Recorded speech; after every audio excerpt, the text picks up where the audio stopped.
so we are recording. And We're just it's rambling. good when we're recording because hello everyone. I'm Andrew. That was actually probably way too loud. Yeah, it was. Hello everyone. Hi, welcome. I'm Andrew.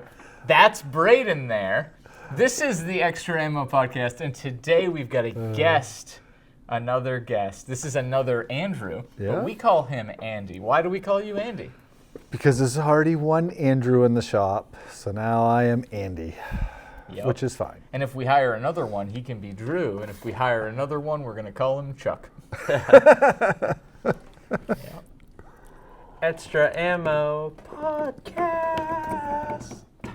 I don't even have to do the intro anymore. It's so great because I edit the podcast. That's why they're usually not as good. And when I'm editing them, it's kind of hard. You got to do like transitions. There's all this like software stuff with cutting things, putting in music. I just don't even do it. I just let you be the intro music, Brayden. And just imagine my voice wasn't shit. It would have been a good belt. I could feel it. I mean, we've been doing this for a couple months. When was your voice not shit? I think the first one I co-hosted. And if you haven't seen it, guys, go back, watch it again 3 or 4 times. If you haven't subscribed, please do, because why? Because if you're not subscribed, you're not a good person. I'm subscribed. Mm-hmm. I am. Apparently watch the videos because they're just too long. I just talk for too much. I have time constraints. I can respect that. Wife and child. Yeah, and we have time constraints. Injured dog. There's Mexican food on the line if we don't get out of here quick enough. So. Yeah, no, that is good Mexican food too. Speaking of food and beverage, we've got here. What are these, Brayden? We got little podcast glasses now. Yeah, very like cool. that. This is the officially branded ExtraAmo juice glass and other liquid beverages. I'm drinking Monster juice, the Bad Apple, which I quite like. I also am. A little high in sugar, but also delicious. I haven't tried one of those yet. I drink the sugar-free ones. So we've got some energy drinks here, which is fantastic because it's in the evening. And we worked all day. Yeah. We should just do this first thing in the morning. We'll be like, yeah, all right. Yeah. Yeah, right. And, all the customers was just like, bleh. I don't know. I did a podcast at A&G where when it was live, the Star Wars over. There were people coming in what are they doing? It was kind of cool. Yeah, it worked. it was. It was fine. So anyway, Andy, like to watch that one. you are a father. Presumably a son as well. Yeah, I had parents. You have a wife, and you're a local Mainer. Yeah. What's your firearms background? I'm just somebody who likes firearms. I'm a firearms enthusiast, and I'm trying to learn more. And I'm hoping to actually do some shooting with you so I can learn more.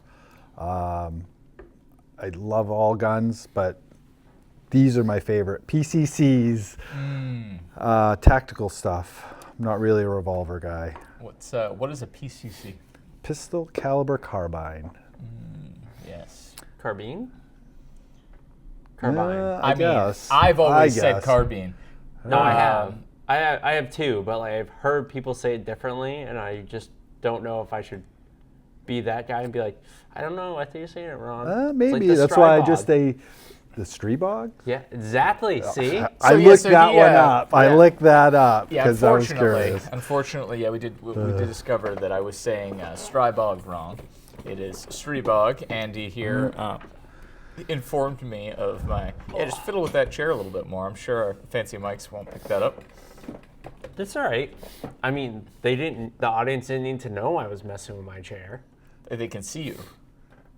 Not if they're driving their car and they're listening. Oh, and they're listening on Apple Podcasts, Spotify, or anywhere else podcasts can be found. No. Because now they know. Now they know I was messing with the chair. Now they can only watch on YouTube because they want the comical release. It's a little oil. creaky. Yeah. I'm trying, guys. So anyways, so you've been into firearms for a while, but you like the pistol caliber carbines, tactical things. Yes, those are my favorite. Interesting. Well, what was your first gun? I think trying to think. I'm not sure. It might have been Glock 17 or Mossberg 500. Not really sure. I think one of those was my first gun. Almost I mean, those are solid choices. Well, I was looking for something that was going to be reliable, that was going to run, I don't know. I read about stuff, as you've told me. I try to read. I don't have as much real-world experience with a lot of things as Andrew does with firearms, but I read about them. So reading about it and having real-world experience are two different things. Well, so you can actually get a lot of knowledge from reading. We were just talking about it earlier. It's not like, 10 years ago I was nearly as in-depth with this, right? I grew up in a very non-compliant state, right? Like, as much as I could be into guns, I could maybe have a shotgun in Massachusetts, right? Like, it's very, very hard there. Specific shotguns. Yeah, oh yeah, and you can't have the chokes that screw in that are, they have a thick enough thread because that could be a threaded barrel, and then, you Really? can put so they're... It's even worse than I thought. I have had conversations where you could interpret the law as it being a threaded barrel, and there are thread-on muzzle brakes, right? Yeah. Or, more importantly, flash hiders, which are not permitted in certain states, that you could put on a shotgun, thus making it an assault weapon by the truest definition of it's silliness. I will never live in a commie state. I mean, one of those states.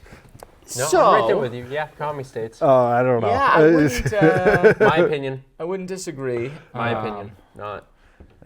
A free state. Yeah. At least we're still like that for now. And that's the thing. So you say, Glock 17 or the Mossberg. I believe so. That was so. something you bought for yourself. So when you were younger, or your kid, you never had you ever shoot anything growing up? Is I that? shot a 10/22 when I was a kid. I shot, I can't remember what it was for a model, but it was a 38 special. My grandfather used to hand load, and it surprised me when I got older and I shot it, and he had a 357 mag round in there and caught me off guard. I was a lot bigger then. I was a big kid. But when I was a little kid, I shot it on one of the weeks I was up there with my grandfather. When, my parents used to drop me up at his house for a week or two, and did some target shooting with some wad cutters and didn't have any recoil. And 6-7 years later, here I was like 17, 18. He's like, hey, give it a shot. And about scared myself. Yeah. Because I wasn't expecting it. And that's. And I feel like. Yeah, well, I don't know what kind of teenager you were, but that's like definitely the kind of thing I would pull. Like Uncle Andrew would be like, "Oh, you were shooting the 30. Oh, you're so cool with the revolver. You're so good. Hey, shoot this same gun." Yeah. 14 years old, my dad handed me a 12 gauge, and he goes, "It doesn't kick, I promise." Set me right on my ass. Oh, no. My grandfather, I shot a 10/22 for 3 or 4 summers. It took me about the 3rd summer, I think I finally hit a bird. So you're supposed to scare the birds out of the garden. We were instructed to shoot them, but we couldn't hit anything. We had iron sights, and we'd get close, and they'd fly away. Whatever. Yeah. Then it was my brother Tom and I were out there, and I want to say it was like the 3rd summer, and I hit one. Finally hit one. And I'm like, oh, damn. And then it was running around. And then it was my grandfather, the farmer and stuff. Yeah. He made a few words, grew up in a different generation than us, and it's running around, and we didn't know what to do, and we're like, oh, damn. And he was in the cornfield. We didn't notice. He came out with his walking stick. He sees the bird, and he just continued to walk onto the house. Yeah. My brother and I, we were like almost like tearing up. We're like, oh, we made a little grave for it and everything. I was like, what the heck? Oh, yeah, we were kids. We were like 12, 13 or something like that.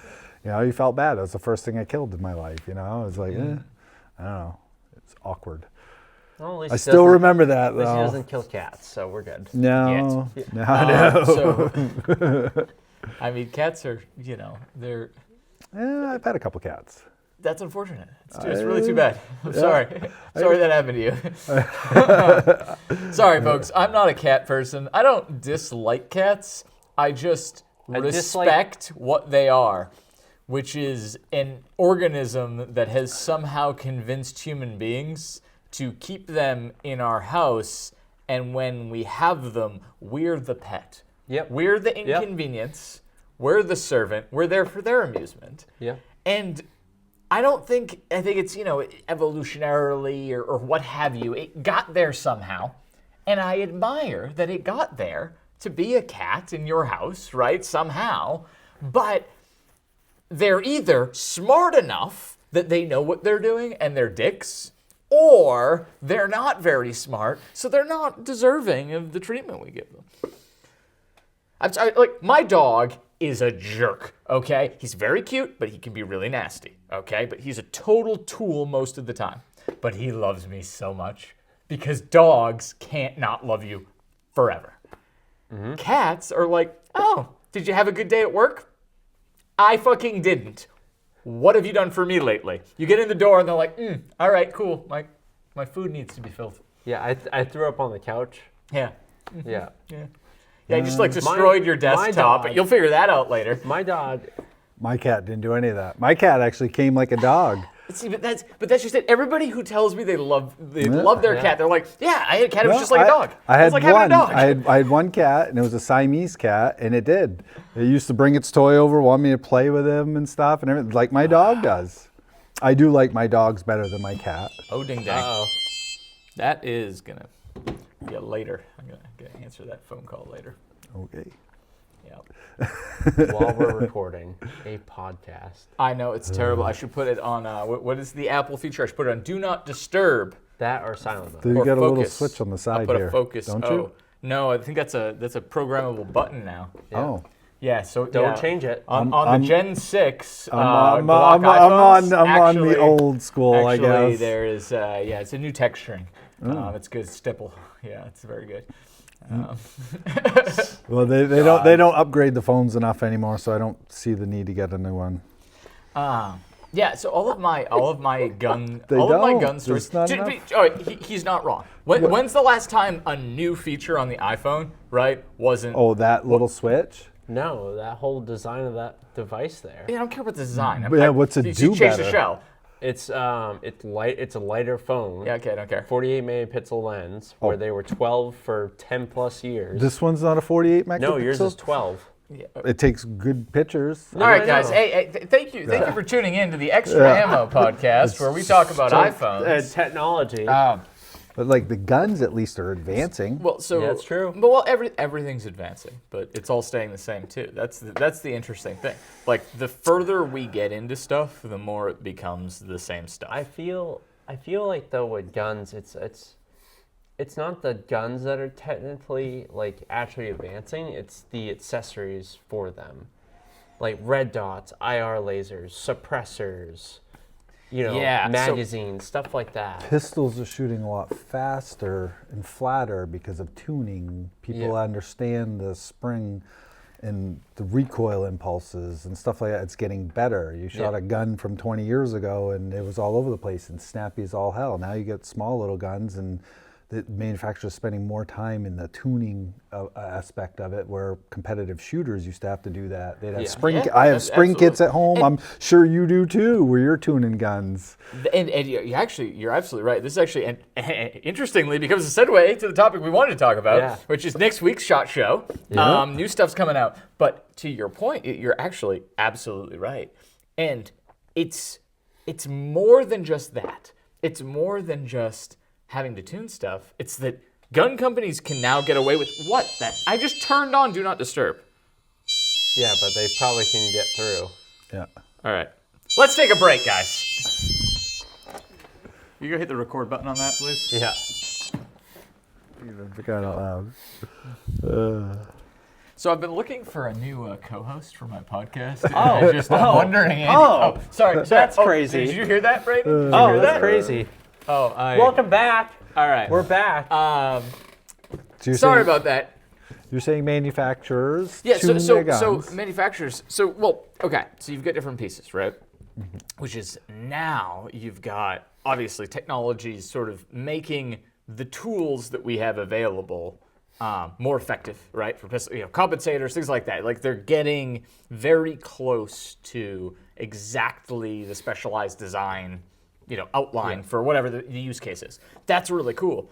But the other thing too is that for many years you could make a gun that was just kind of okay, or really only worked with, say, certain ammos or certain environmental parameters, and no one would really know because most people who buy guns don't shoot them very much. That's a And fact. most people who buy guns who do shoot them are very, or at least have been historically, very kind of apologetic of certain issues. Oh, well, I got to use this ammo or whatever. Now with the internet, nobody gets away with anything. Like, I have discounted whole brands because of stuff I have read about one particular model. So, You so- have personally?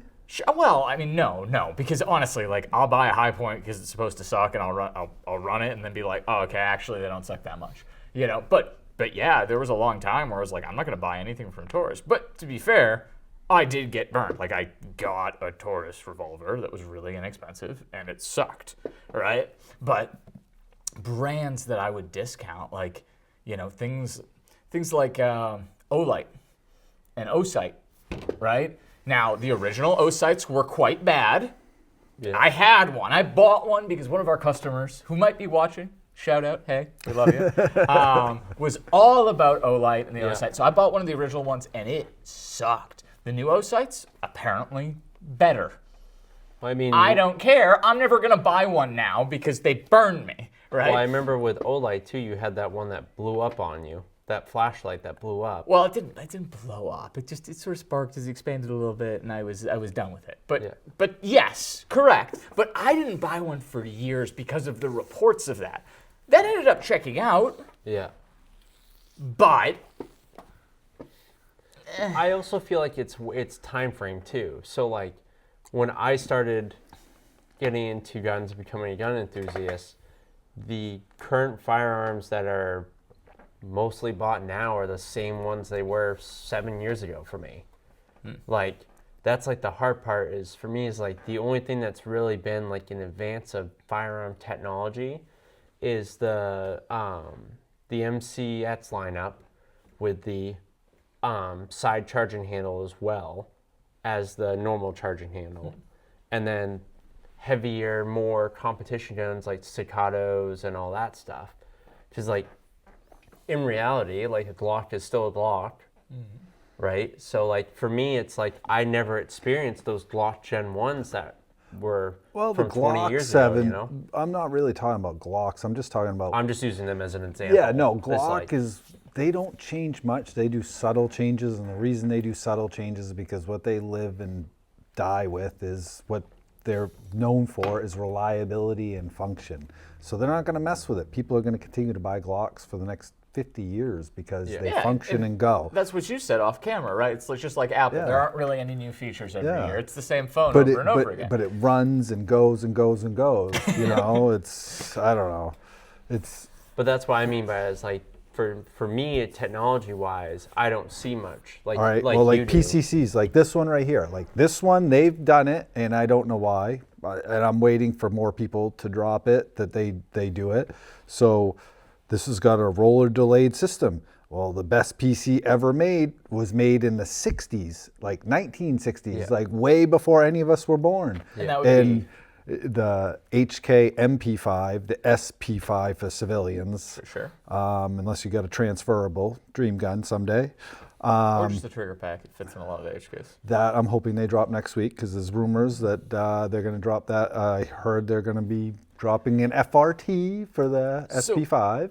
So to your point, so yes, so we wanted to talk about SHOT Show, right? Yeah. What our predictions were, what we're excited for, what we hope to see, right? And I think we can get into that. But you said something really interesting, which is, the MP5, which is a system that's almost 60 years old, if not Yeah. 60 years old at this point, right? Has been kind of crowned as the best system, and now we've seen everything under the sun. So you got, the CZ Scorpion, which was an inexpensive PCC for a long time. Well, it was direct blowback, right? And that system was fine. CZ Scorpions are great, but there is the whole out of battery detonation thing that occasionally happens when certain parts get rolled, especially if you modify them with binaries, yada, yada, yada, right? That maybe isn't a thing. So it's like sort of like we take the old, we make it new again. But what does this has? This has AR-style triggers, AR-style controls, right? It's much faster to reload, last round bolt hole open. None of those things existed on the MP5. And when you're comparing it to the stuff that was around when that came out, yeah, there's no comparison. But now you look at a tactical reload on YouTube, and you look at an SP5 versus this, or the Daniel Defense PCC, or any of the other ones, SIG MPX, right? Where it behaves like something modern and better for reliability or for just absolutely establishment in an industry, kind of starts getting skewed towards, well, you know, what features can we steal from that are the good features, and then bolt on this, you know, these features that people want, right? Yeah. You know, Where's talk the about roller delay, though? That's the thing. Like the MPX, I love that gun. I have that gun, but you got to dump a bunch of money into it, get an adjustable gas system, and do things to make it run good and smooth. So that's not direct blowback, but it's No, not it's a roller short delayed. stroke piston. It's a short stroke piston, Yeah. sort of, Yeah, kind of but the weirdly, jankily. It's Yeah. odd. The recoil impulse isn't up to par with an SP5. No, it isn't. No. This one, I shot this, Yeah. and this one surprised me. I love my SP5. I would not say that it is night and day better than my Kuna, right? But like, if I was about to be dropped in the mud in the rainforest and I had to, run counterinsurgents, I would not take the Kuna. I just wouldn't. And I have no basis for that. Now, having some issues with the Super Safety Trip. I just got a new piece. Maybe I'll do a video soon, but maybe that's fixed, but I don't know that it's fixed. But even if I remove that, even if we're talking a stock Kuna, like the one I might have out back, I don't know that I would trust this as much as the MP5 system, right? So there's a confidence factor to shit being around for a while. That's definitely cool, right? But the features of this is way more shootable. It's way, easier to operate, reload, work through a mag drill, do a I agree. A combat reload, or whatever we're calling it. I also can get accessories on this. You know how much money you have to spend to make an MP5 able to accept a light even? There's some things there. So, well, I mean, you could just do what even Andy talked about back in the 60s. Just duct tape the Magnum flashlight to it. Well, and that's the thing. And then when you saw, what was it? Was it French Special Forces? There's a whole thing. They were using the mag lights, and there's actually a hot spot in the mag light. They were using where in that the rounds usually went to aim. Yeah. It was very, very cool. They were like, hey, it works, so let's keep doing it. That was really neat. So things change. Things stay the same. Next week, SHOT Show. I have some predictions. So we didn't talk about this ahead of time very much. My big predictions are that we're going to see NFA stuff in places we never saw NFA stuff.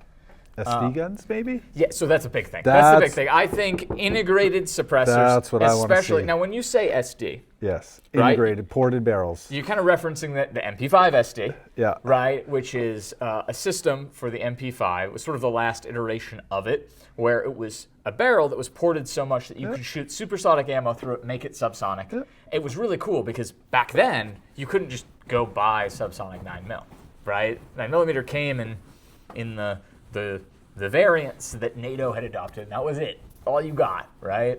Which was 124 grain generally, and it was supersonic. So you shoot that through even a suppressor, and you get a supersonic crack. So the SD is really cool. But I agree with you, by the way. I think we're going to see integrated suppressors where the firearm really only works or is actually the suppressor. I think that could be really cool, and I'm excited for that.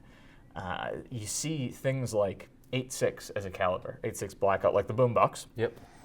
Which I did a video on. Geez, I hate saying that. I feel so cheesy when I say it. Anyways, that 8.6 blackout, that round makes no sense unsuppressed. It was designed around that as a system, and you start seeing systems that make sense and really only make sense with the NFA component. I'm pretty sure most videos on the 8.6, they're all suppressed because it's... Do they even have a supersonic round? Well, they do, but they? they're supersonic rounds that are still designed to be suppressed. And that's the thing. If you run it without a suppressor, my understanding, and I haven't really tested this, guys, so don't take, but from what I've read on the internet, you actually will have a hard time stabilizing without the back pressure-y stuff. It's just sort of assumed rotational velocity, whatever the can and the barrel do together. Though, I haven't tested it. But that's sort of the thing. Like, why target a foot per second, envelope if it's not to avoid that breaking of the sound barrier? Yeah, no, I have no experience with the 8.6. Yeah. It has to take off a lot more for me to want it. Oh, you just recently got into 300 blackout. Yeah. You're like, I'm took not a so decade. sure about that. Yeah, it took a decade. Niche things come and go. I've seen it come and go way too many times. Firearms are not cheap, so I invest in the good ones, and I want to make sure the cartridges are going to stick around for a minute. Yeah, I hear that. I'm over here with 6.8 SPC. That's gonna come back, right? That's gonna pick up again, guys, right? What's that? 6.8 Right? 6.8 Grendel? Is that still a thing? Or I don't know. There's a few. Well, there's a few calibers that we won't talk about because maybe they're not gonna be around for too much longer. I don't think we're gonna see a ton of trendy new cartridges at SHOT Show.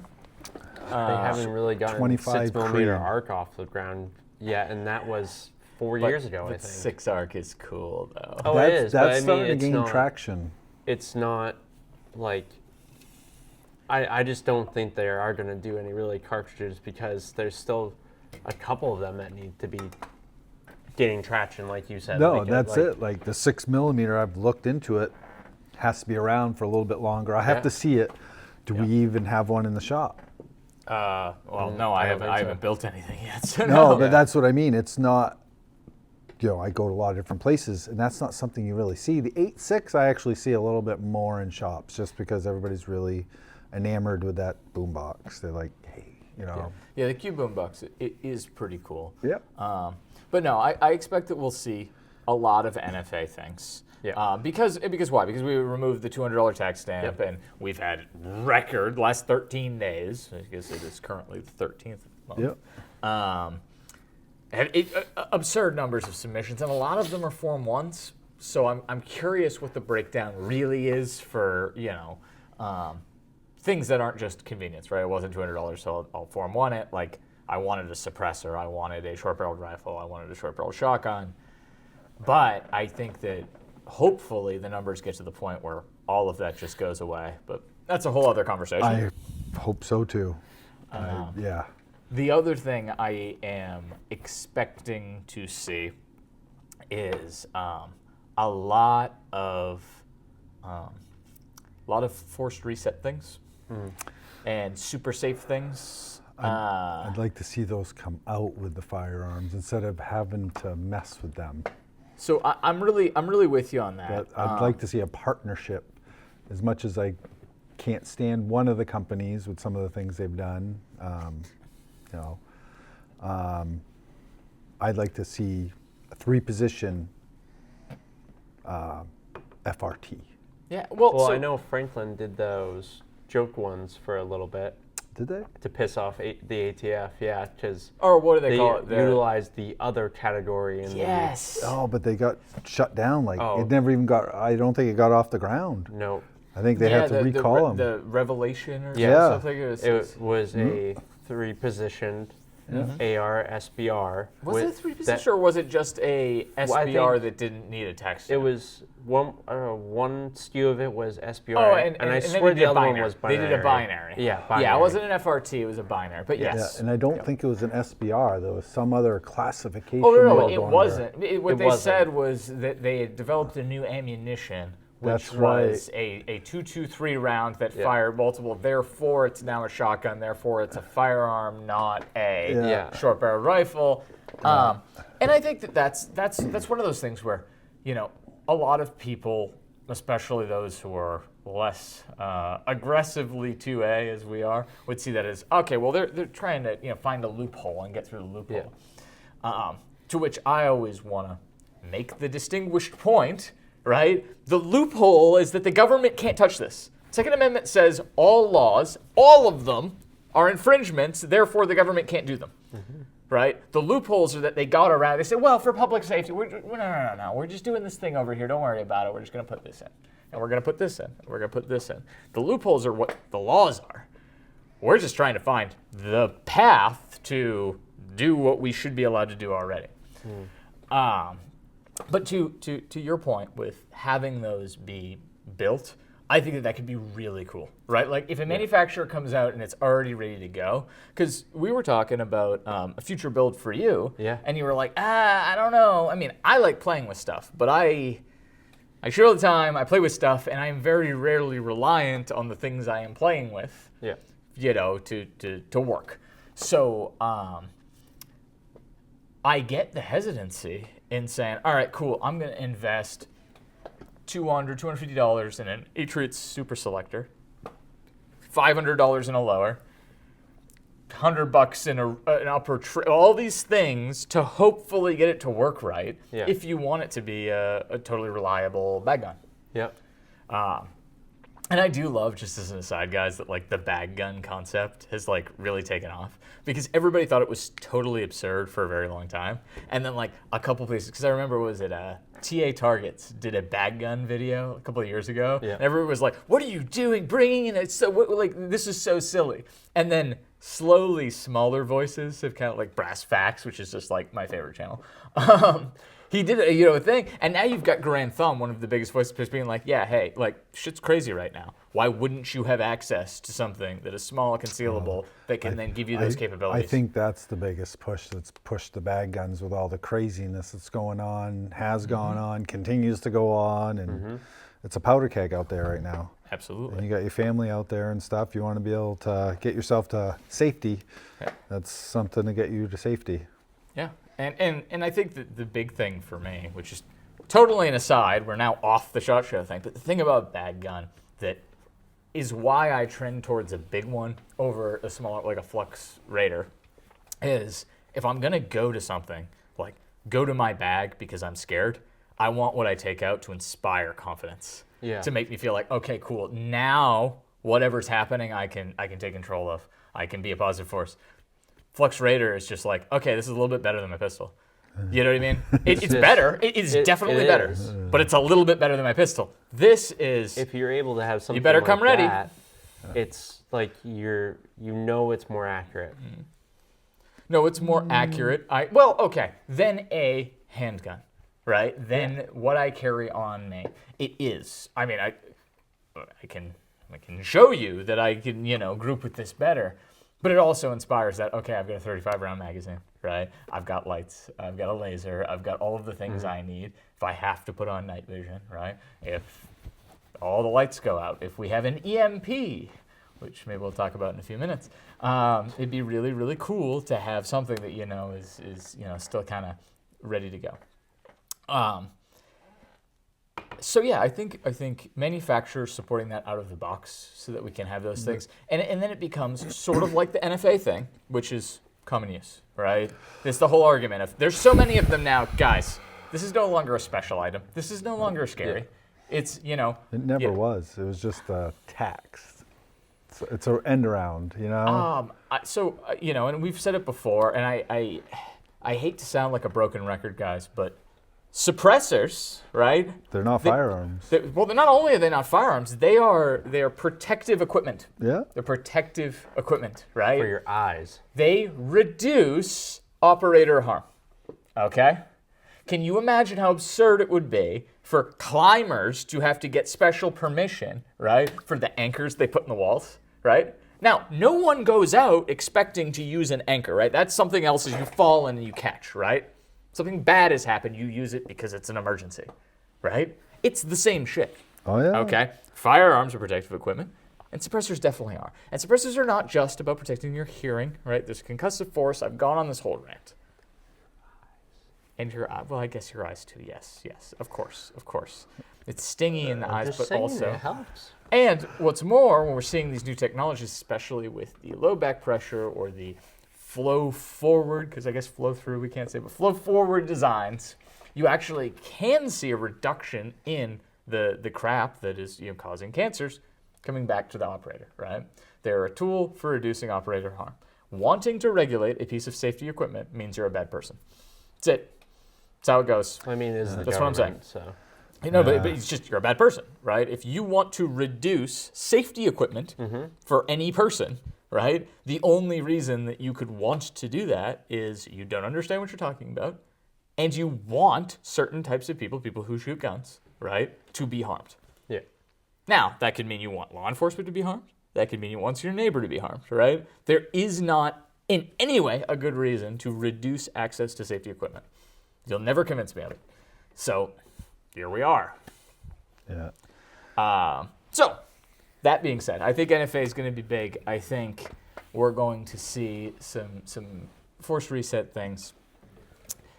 And I think with what we've seen coming from Holosun in the night vision space, we're going to see other people trying to catch up. Yeah, I do too. I want to see their new optic laser combination. Isn't it this one that we were seeing a picture of? It's very similar to that one, for sure.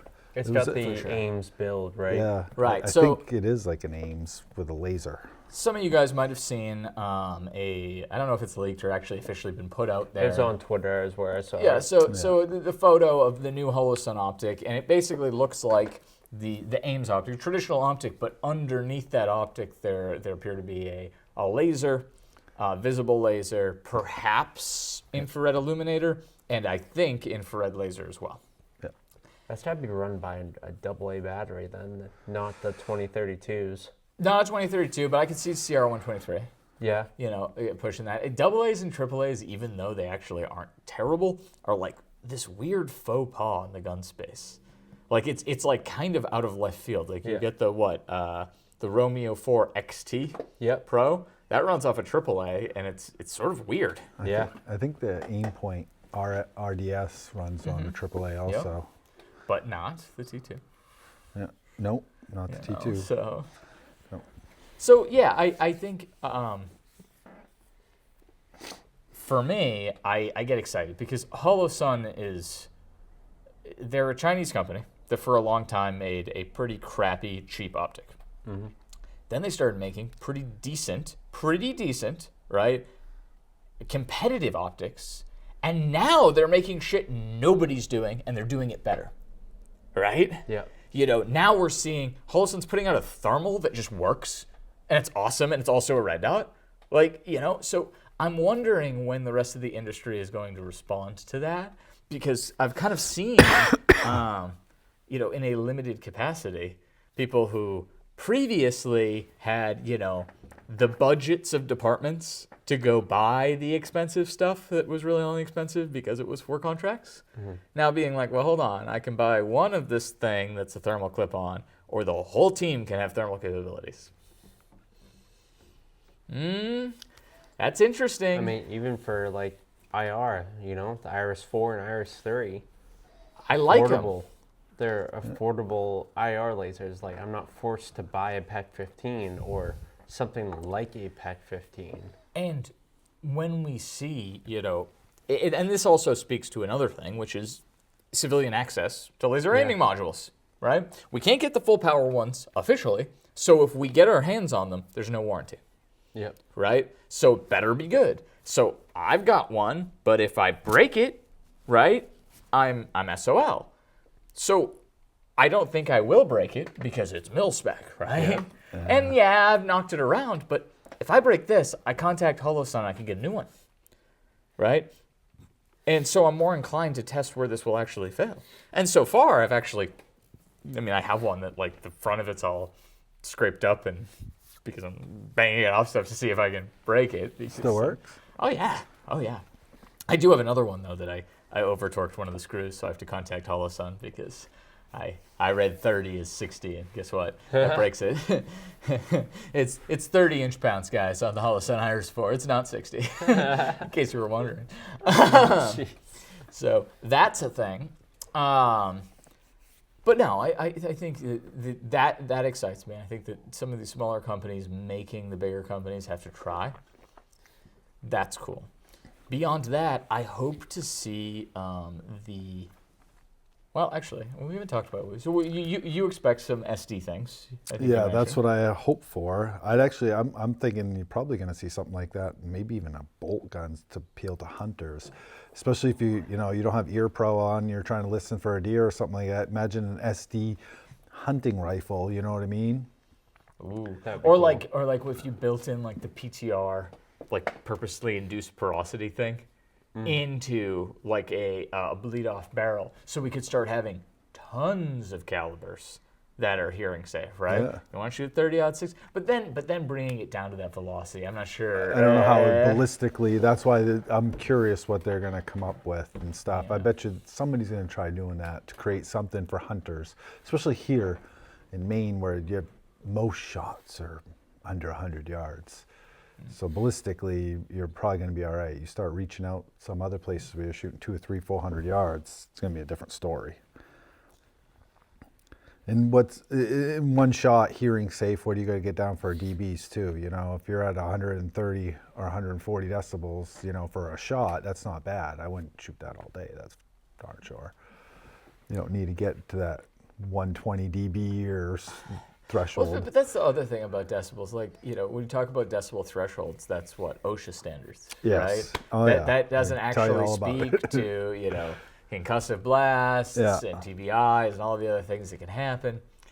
I would really love it if, as an industry, we just kind of, I don't know, standardized is not the term I'm looking for, but got a little bit more honest with this stuff. Because I think, Pew Science, has been awesome, right?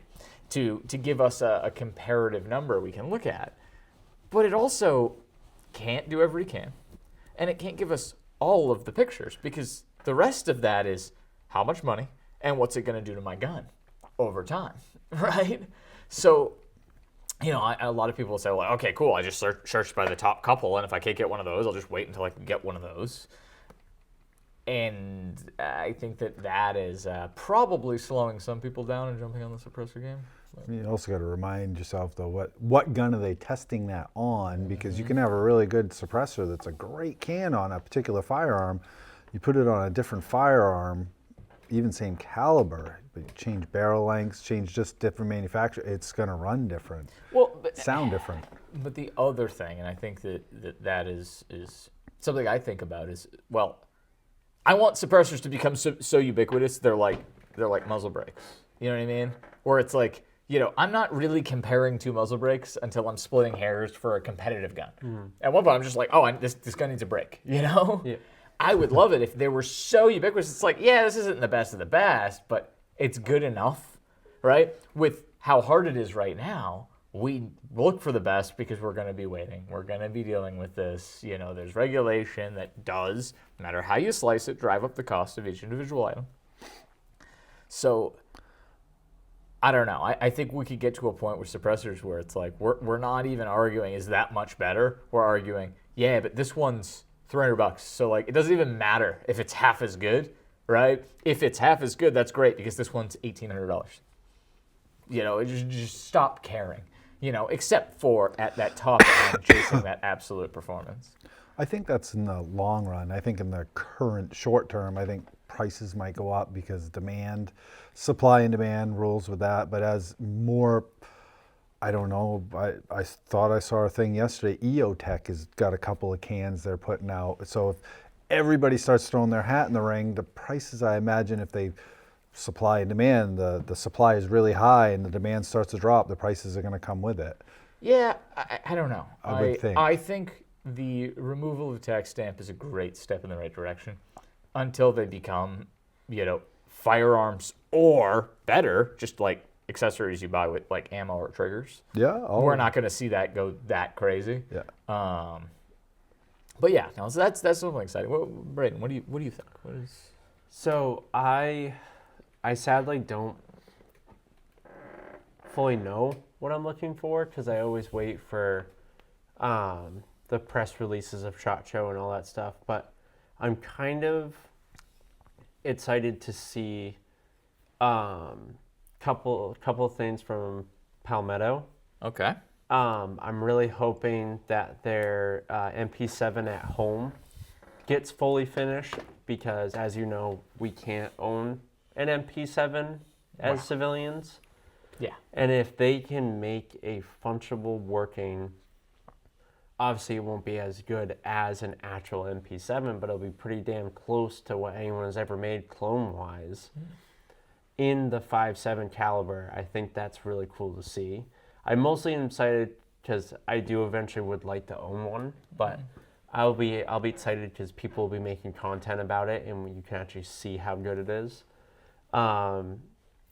You and I were talking about it last week, but I really, really want to see if Palmetto's serious about making that 50 cal. Their version, it's like I think when they did the polls last year, they labeled it as the PSA Saber 50, and I really want to see if that's true. Because if they're making a affordable 50 cal rifle, that doesn't cost 10 grand to buy, it's 5 grand or something, I think that's a pretty cool thing to like see and learn and all that. Yeah, I think that's, well, both of those are really interesting, right? And we all know I can't wait for whatever Sig talks about. Well, so that's the other thing, and okay, so SHOT Show is a great opportunity for tons of brands to tell us what's new. But SIG's just like, we're going to tell you what we just came out with, and then you can just go ahead and stay tuned until SIG Next, where we have our own show, where we don't have to compete with anybody else for airtime. Well, sometimes they release new things, but it's mostly either a caliber that they just started making, or a like new grain type, yeah, or it's or whatever new new SKU, accessories color. or color, different optics, things like that. Yeah.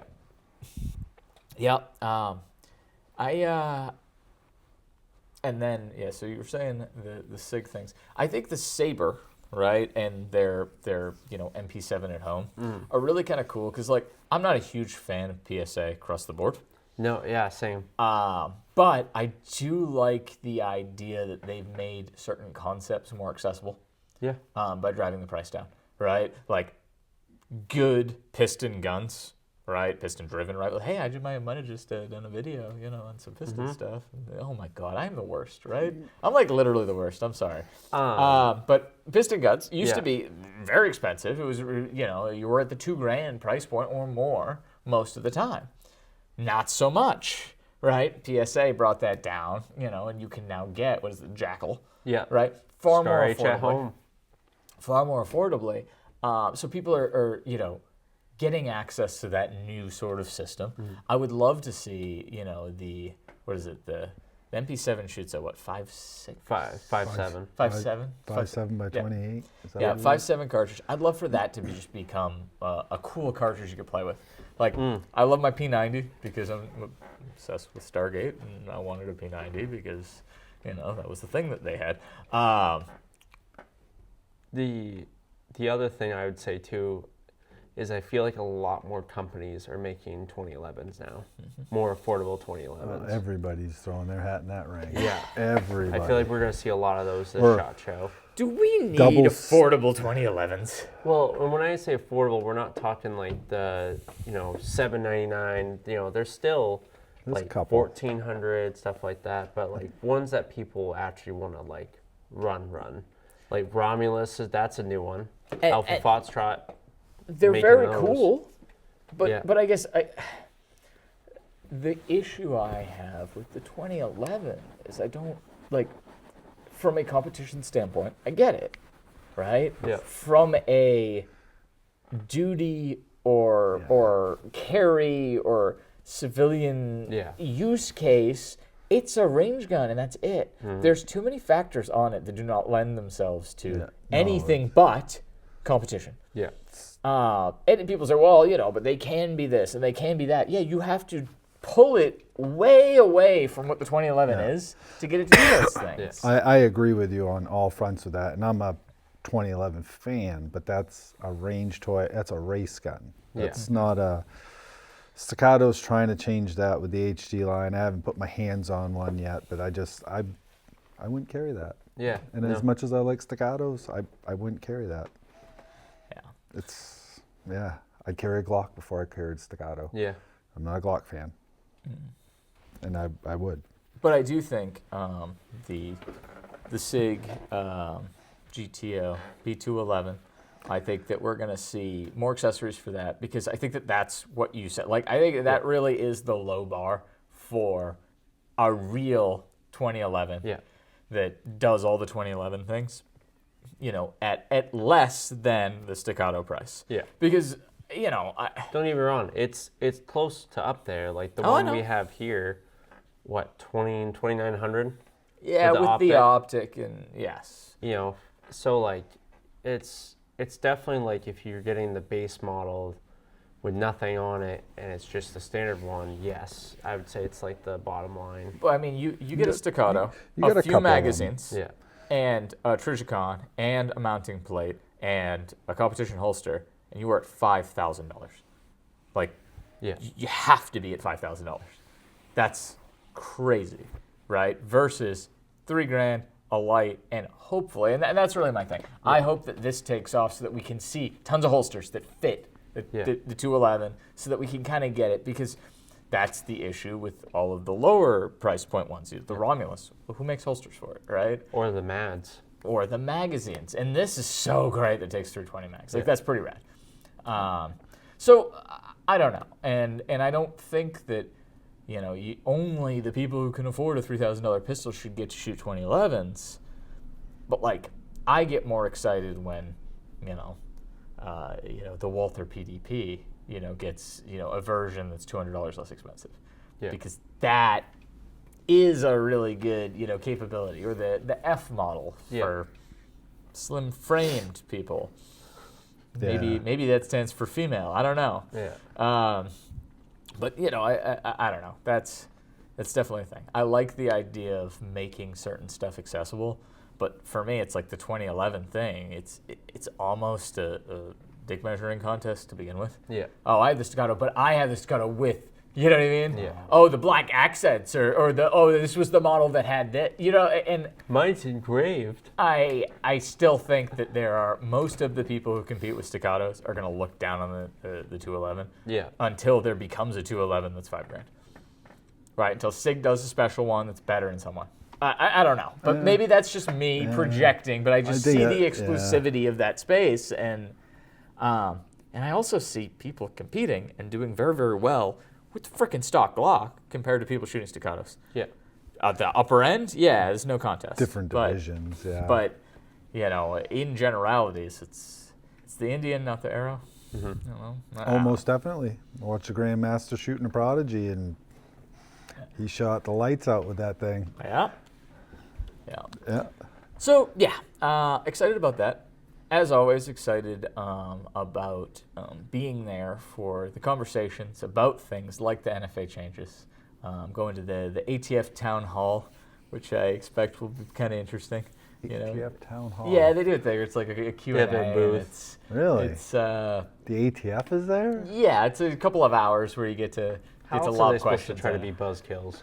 Huh. Yeah. I hey, didn't know that. Most of the ATF I've actually interfaced with have been pretty decent. Oh, nice guys.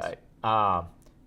As a whole, I mean, it's sort of like, you know, like, it's sort of like having a really cool IRS auditor who's like, oh, hey, man, like, you shoot guns? All right, cool. Yeah, where'd this money come? Yeah, exactly. Dude, I was just out hunting last weekend, but like, did you actually claim this as an expense? It's like, I would say the two agents that I dealt with through the shop, they were all right guys. I mean, don't get me wrong, I did not share anything personal with them because I think the department they work for is a fucking joke.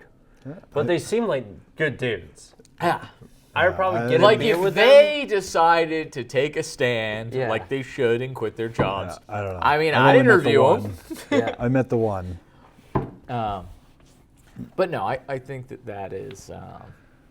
What about night vision? Do you think they're gonna? Because this is the year where I throw my toe in the pool with night vision at the end of the year here, and I'm hoping that somebody releases something a little bit more affordable as far as that. You're talking about whole systems? Yeah. So this is the brand that I'm actually hoping that starts Holosun. to push the envelope with that, like with their picture sneak peek with the laser and I would IR appreciate laser stuff night vision wise being sold as whole units. Like, I kind of don't like the fact that I buy a $5,000 unit and then I have to buy a $600 mount to my helmet. You have to buy the helmet. But you might want a different mount. So that's hard. Yeah. Right? That's like SIG selling a gun and an optic. Well, yeah, but what if I don't want the, and they sell it as different versions. There are plenty of night vision companies that are bundling that stuff, but I get what you're saying. So the reason that night vision is so freaking hard, right, is because it's very, very expensive to produce, right? And it's not actually that totally crazy to make the stuff, right? The tubes are not that bad. You have to excite things, whatever.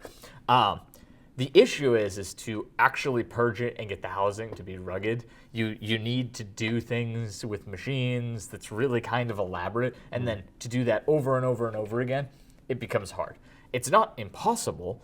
Holosun could probably do it. The issue is are there enough people buying night vision? Yeah. And are there enough people buying night vision that would put up the money and then trust Holosun to do it? And then there's the digital space where every year somebody says, hey, this is digital night vision is just as good as analog night vision, and it isn't. So we're totally tired of hearing that. And then there's pushing the envelope. So it's like the medium space where I think you're right. I think Holosun would do really well in that middle space, right, where it's not digital and cheesy and it's not crazy money. Hasn't gotten the interest or focus of the industry in terms of dollars, right? You're looking to maybe pick up some night vision this year. That'd be really cool. Yeah. You're probably already Googling what's the best night vision and looking at 12, 14, $25,000 units, right? Yeah. So you say, well, it'd be great if Holosun got into it, right? But you're not even interested in anything they'd offer. It'd be in the middle. Most people aren't. Most people are looking for I've got $4,000 or I've got $30,000. Let's do some quad bangers. Well, I'm looking to see what. Right. I'm looking at the space and I'm trying to understand it. Just the printouts was a little confusing to me. I'm just starting to look into it. People love getting into it and no one really knows. So I would love to see a space where more of the information is shared, 100%. Yeah. Where it's a little bit more accessible there. But I think it's that middle space. We're not there because the people who are into it are few and far between. You could sell me 6 Holosun optics for every 1 night vision laser, let alone, head-mounted unit. How many of those you got to sell and at what price? That's why they're so expensive to a certain extent. Yeah. And you also got to remember that once you start approaching the military law enforcement technologies, right, they get to the point where they're crazy money because the way that government contracts and law enforcement contracts work, they can't sell it cheaper to you than they sell it to them. So what do? They make a freaking riser that should be $8 and it's $300. Because if they sell it to the military for $300, they cannot sell it to you for less than $300. And so I wonder if night vision gets in that space. But I'd like it to. That's why I'm hoping a company that doesn't have the military contract starts pushing some of these other people. Yeah. That's the plan. That's the hope anyway. That's not the plan. That's the hope. I like that as an idea. But I'd really like to see like a roller delayed 45 ACP PCC too. That would be fantastic. Yeah, like the Streebog or, but just like not made by them. No, it's not that I don't care for that one. I don't know. I like to see SIG come out with one or somebody else I have a little bit more faith in. I don't know. I haven't had or even seen the Streebog 45. I know we had one here like right before I started working here, and it always left. Bring mine in, dude. And I haven't seen it. And there's the Glock AR teased 4 years ago.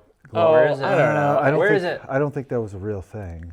It is. Is it? It is, but really? But it's not. It's never going to be a civilian thing. It's kind of a lot of silliness. I saw a 2011 with a Glock emblem on it too, like last year or something. But I didn't heard anything about that. That would be wild. I thought that was a Photoshop thing. That had to be. That'd be a wild thought. Yeah. Well, we should probably pack it up if we're going to get to Mexican food before they close. That would be desirable.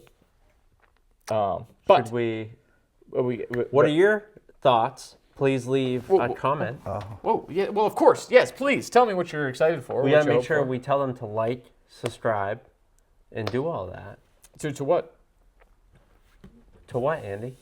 The Extra Ammo channel, right? ExtraAmo channel. Oh, guys, we don't plug the channel. You ready, We don't Andy? talk about other videos. What? That's all you do. Andy, you ready? That was the joke. I know. I'm teasing You're you. gonna do it with me? Ready? No. ExtraAmo. No, you do your little. No. All right. So look, I think Andrew has a gift so for you. Andy is a proper guest on the podcast, and I kind of want to keep this going. So firstly, you're going to get a pocket constitution because it matters, and you should have this, and you should read it, and you should be aware of what it's about. Because, when society falls in the next few months, because of all of the calls for violence now on both sides, we're going to need that in everybody's pocket to figure out what to do when we come back from this. That was a little dark, wasn't it? Yeah, a little bit. We got a little bit dark. Kind of like bringing Andy down a little bit. Okay. Remember, we want him to come back. Let me put it to you this way. When some dude in silly glasses says, "What kind of American are you?" you can pull that out of your pocket. And if he shoots you, it's over, man. Great movie. Right? But if he doesn't shoot you, right, it could save your life. That's the one. That's the one right there. And then I've got a book for you because reading matters, guys. Here's one for you kids at home, right? Reading is fun. I've got Black Autumn, which is about the collapse of society. Really? It's about a nuke going off, and it destabilizes some things, and things fall apart, and it definitely doesn't go well for a lot of people. It's one of those books that, like, you read it and you're like, oh, this was written by a prepper, for sure. But it made me think a little bit about maybe where I should invest some of my time and concerns, and Book one. yeah. Oh, there's a lot of them, and they don't get better. The nukes keep coming. But Spoiler alert, Andy. But There's that's a a nuke good in one. the book. so. No, I haven't read a book in a long time. I actually will read this. Oh, fantastic. Yeah, no. That's good. You could also do what I do when people give me a book and just buy the audiobook and listen to it in my my wife's car. been doing that. That's She's been doing that. usually what I do. But thank you for coming on the podcast. Yeah. And sharing and chatting. And hopefully the audio and my camera works and everything's going to be great. I know. Not optimistic. We've been struggling. Hey, it didn't overheat on us this time. That though. you know of. No, I didn't hear the ding. I've been listening to make sure. Well, I've heard a lot of dings. I was about to say I heard a couple. That's why I was like, I didn't know there Well, was the one supposed to was be my a sound. phone ringing because No, that I knew, but I Yeah. did hear a different sound. That's why it kind of, I don't know. We'll I see. heard something behind us here, but I was. Nope, my phone's got the button. Oh, Silent. all right. Alrighty. Well, for those of you with the button, the like button, go ahead and hit it. That would be wonderful. For the rest of you, thank you for tuning in. I've been Andrew, I've been Brayden. And I've been Andy. and this has been the Extra Ammo Podcast. Thank you for coming to our lead talk, and take it away, Brayden. ExtraAmo Podcast. Good night. All right.